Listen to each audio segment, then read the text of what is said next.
आपसे बात करना चाहता हूं अपने दिमाग को विजय के लिए प्रोग्राम करने के बारे में।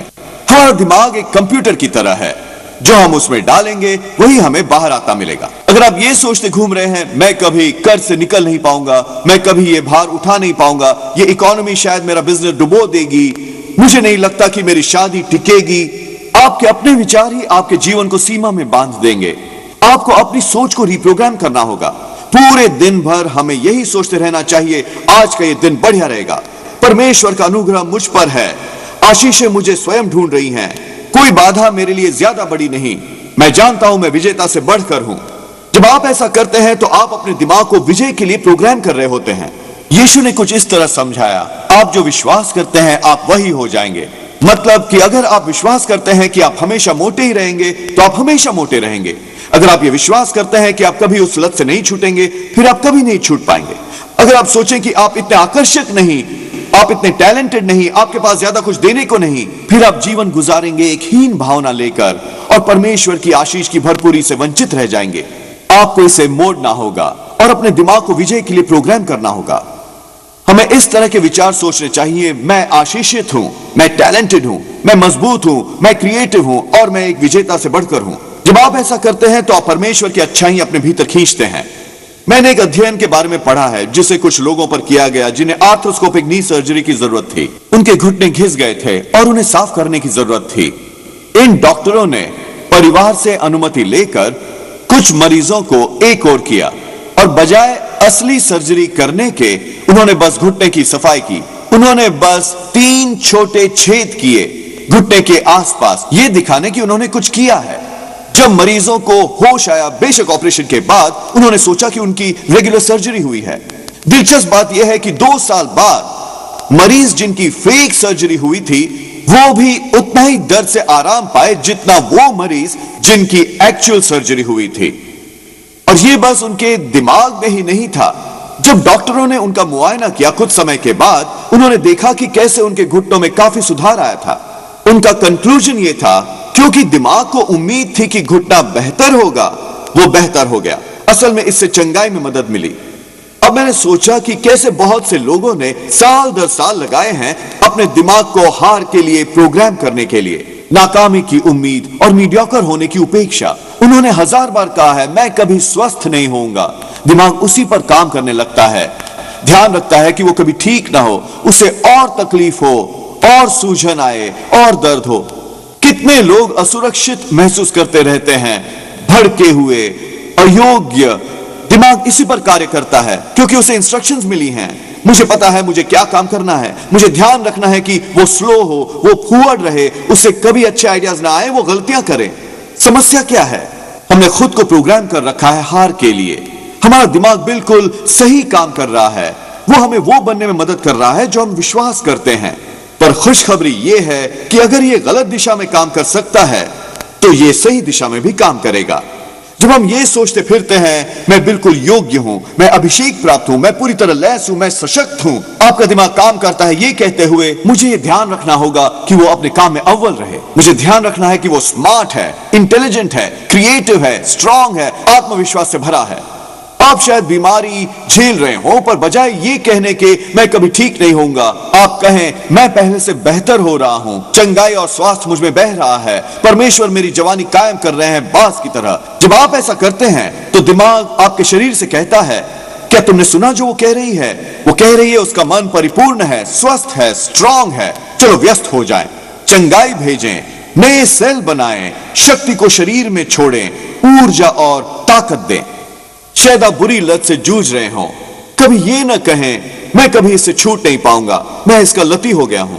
नहीं, अगर आप मानते हैं कि आप व्यसनी हैं तो आप हमेशा व्यसनी बने रहेंगे। जब आप उन हारे नकारात्मक विचारों को पालते हुए जिएंगे तो आप अपने शरीर में जहर उड़ेल रहे हैं।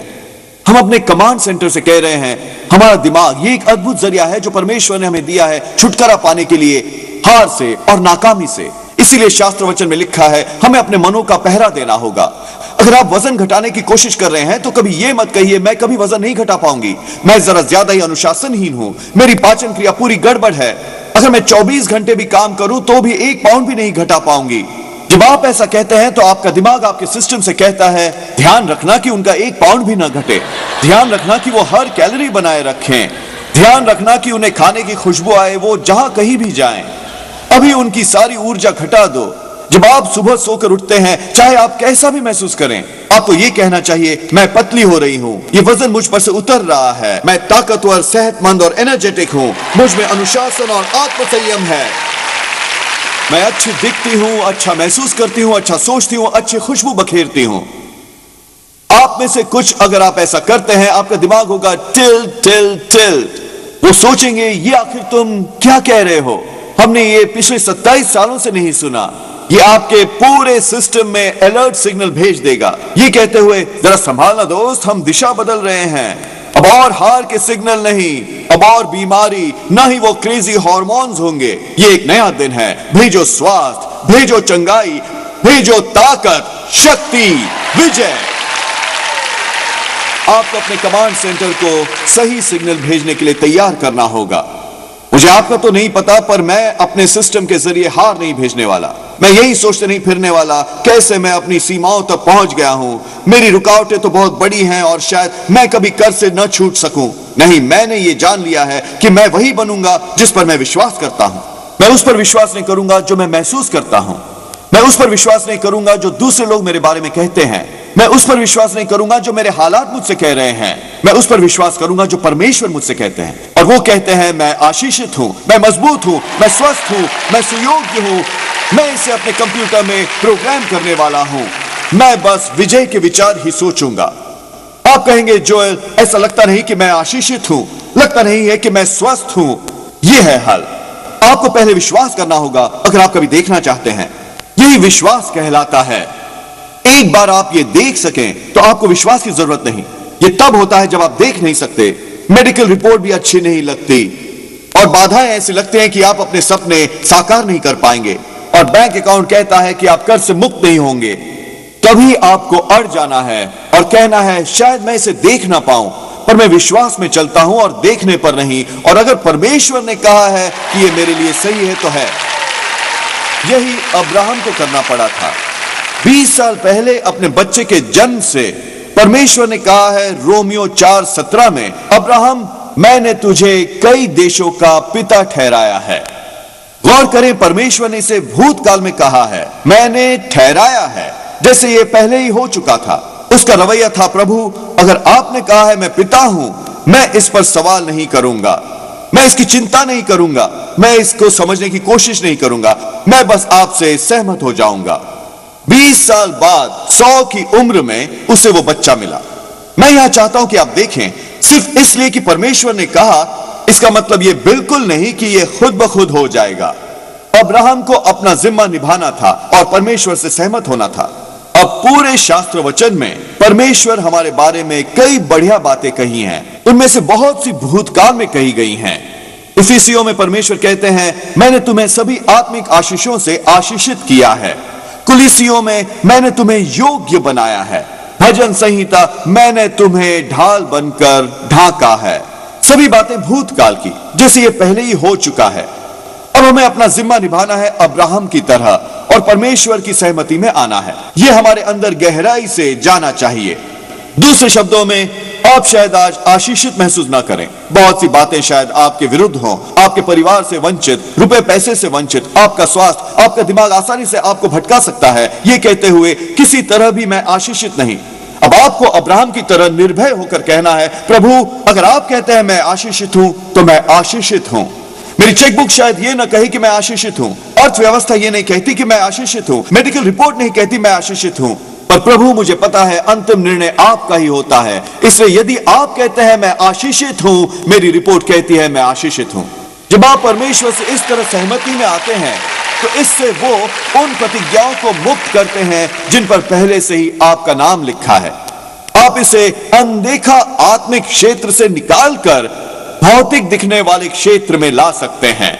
यहां ये लिखा है, परमेश्वर अस्तित्वहीन वस्तुओं की बात कुछ इस तरह से करते हैं जैसे वो पहले से ही अस्तित्व रखती हों। पर बहुत से लोग यही सोचते फिरते हैं कि काश मुझे भी आशीष मिली होती, काश मुझ पर अनुग्रह होता। आपको अपनी सोच को दोबारा प्रोग्राम करना है। ऐसा लिखा है भजन संहिता में, परमेश्वर ने पहले ही आपको अनुग्रह का मुकुट पहनाया है। शायद आप जान न रहे हो, पर एक मुकुट इसी समय आपके सर पर है, और यह हार का मुकुट नहीं है, अभाव का मुकुट नहीं, मीडियोक्रिटी का नहीं है, यह है परमेश्वर के अनुग्रह का। और अगर आपको वो अनुग्रह सक्रिय करना है तो आपको परमेश्वर से सहमत होना है और यह ऐलान करना है, मुझे अवश्य अनुग्रह प्राप्त है। आप ये सोचते हुए नहीं फिर सकते, मुझे ही हमेशा दुख क्यों सहना पड़ता है, मुझे ही हमेशा ये गलत मौके क्यों मिलते हैं। आपको पता है, जब ये निराशाजनक विचार आते हैं, आपको यकीन दिलाने की आपके लिए कुछ भी अच्छा नहीं होने वाला, विश्वास के कार्य के तहत आपको आगे बढ़कर अपना अनुग्रह का मुकुट ठीक करना है। ध्यान रखें कि यह सीधा हो। कोई आपसे पूछे, क्या तुम अपने बाल बना रहे हो? नहीं, मैं अपना अनुग्रह का मुकुट ठीक कर रहा हूं। आप कहेंगे, जोएल, मैं प्रार्थना पर प्रार्थना करता रहा हूं कि परमेश्वर मुझ पर अनुग्रह करेंगे। सुनिए, आप उसके लिए प्रार्थना नहीं करते जो आपके पास पहले से ही हो। आपको बस यही करना है कि ऐसा व्यवहार करो जैसे ये सच है। मुझे पता नहीं कि मैं अभिषेक महसूस करता हूं या नहीं, पर मैं जानता हूं कि परमेश्वर ने पहले ही मेरा अभिषेक किया है। मैं जानता हूं उन्होंने ही मुझे लैस किया है और सशक्त किया है। इससे पहले कि मैं सर्विस पर आता हूं, मैं प्रार्थना नहीं करता, ओ प्रभु आप मुझे अपना अभिषेक दे, प्रभु मेरी मदद करें। मैं कहता हूं, धन्यवाद पिता कि मैं अभिषेक्त हूं, धन्यवाद मैं इस योग्य हूं। मैंने सीखा है कि मुझे इस विषय में प्रार्थना करने की जरूरत नहीं, मुझे बस ऐसा व्यवहार करना है जैसे पहले ही सच हो। आप शायद आज आशीषित महसूस न करें या आत्मविश्वास से भरें या अनुग्रहित महसूस करें, पर आप जीवन में मैं बेचारा वाली प्रवृत्ति को घसीटते हुए न चलें। हिम्मत जुटाएं, सर ऊंचा उठाएं। आप सर्वशक्तिमान परमेश्वर की संतान हैं। परमेश्वर ने आपको आशीष दी है, आपको अत्यधिक अनुग्रह प्राप्त है, आप मजबूत हैं, आप टैलेंटेड हैं, आपको उद्धार मिला है। आप ये नहीं होंगे शायद एक दिन कभी यूं ही गुजरता चले जीवन। नहीं, परमेश्वर ने पहले ही आपको आशीष दी है, उन्होंने पहले ही आपको विजेता बनाया है, उन्होंने पहले ही आपको अनुग्रह का मुकुट पहनाया है। आप कैसे इसे ग्रहण करेंगे जो परमेश्वर ने पहले ही आपके लिए किया? बहुत साधारण है। ऐसा व्यवहार करें जैसे आपको आशीष मिली है, बात करें जैसे आप आशीषित हैं, चलें जैसे आपको आशीष मिली है, सोचें और मुस्कुराएं जैसे आपको आशीष मिली हो, कपड़े पहने जैसे आप आशीषित हों। अगर आप विश्वास को अपने कार्यों से मजबूती देंगे तो एक दिन आप देखेंगे कि वो सच हो गया है। हमारी एक बड़ी स्टील फ्रेम बिल्डिंग थी एक दूसरी जगह। ये वो ऑडिटोरियम था जिसमें 4000 लोग आ सकते थे। जब हमने 1988 में नई सेंचुरी बनाई